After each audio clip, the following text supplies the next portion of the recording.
میں کلکتے سے آیا ہوں، میرا نام عبد القادر ہے جی. قرآن شریف میں کہا ہے لار بخشی اور دلیل متقین، اور یہ وہ کامل کتاب ہے جو متقیوں کو ہدایت دیتی ہے. جو لوگ متقی نہیں انہیں ہدایت کیسے ملے گی؟ ٹھیک ہے بیٹھ جائیں، آ جائے ذرا اور سن لیجیے جب تک. متقی سے کیا مراد ہے بتائیے؟ متقی مانے پرہیزگار، جو لوگ پرہیزگار ہیں.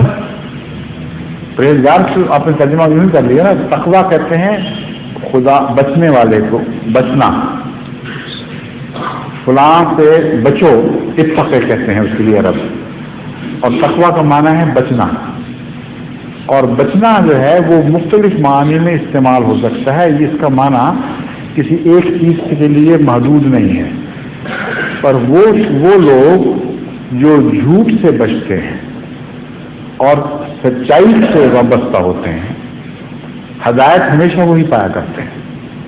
تو تقویٰ کی ابتدائی تعریف یہ ہے کہ وہ شخص جو فطرتاً سچا ہو، جب وہ اندھیرے کو دیکھے تو ضرورت رکھتا ہو کہ اندھیرا کہے، جب وہ روشنی کو دیکھے تو روشنی کہے، اور جھوٹ سے بچے. ہدایت ہمیشہ وہی پاتا ہے. بس ابتدائی تعریف تقویٰ کی یہاں ثابت آتی ہے. لیکن اس کے علاوہ تقویٰ کی بلند تعریفیں بھی ہیں جن کا اطلاق اگلی منازل سے ہے.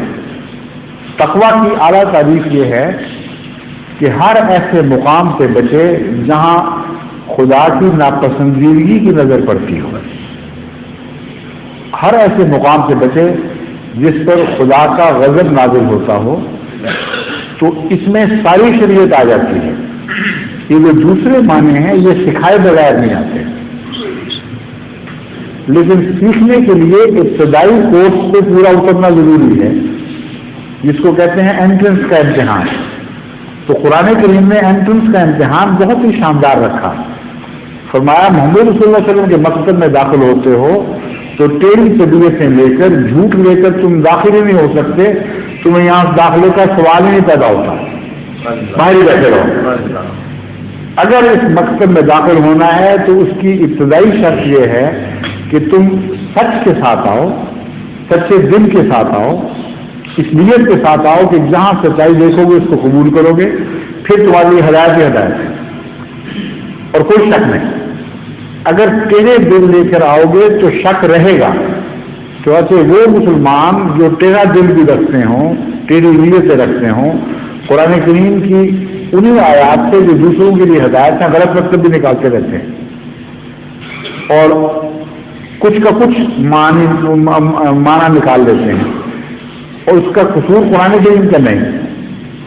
قرآن کریم کے متعلق یہ درست ہے، لا ریب فیہ، اس میں کوئی شک نہیں. لیکن جن کے اندر شک ہے وہ اگر داخل ہوں گے تو ان کا اپنا شک ہے جو قرآن سے آئینے کی طرح منعکس ہو کر ان کو دکھائی دے رہا ہے. سمجھ گئے؟ ایک ذاتی سوال ہے. سمجھیے.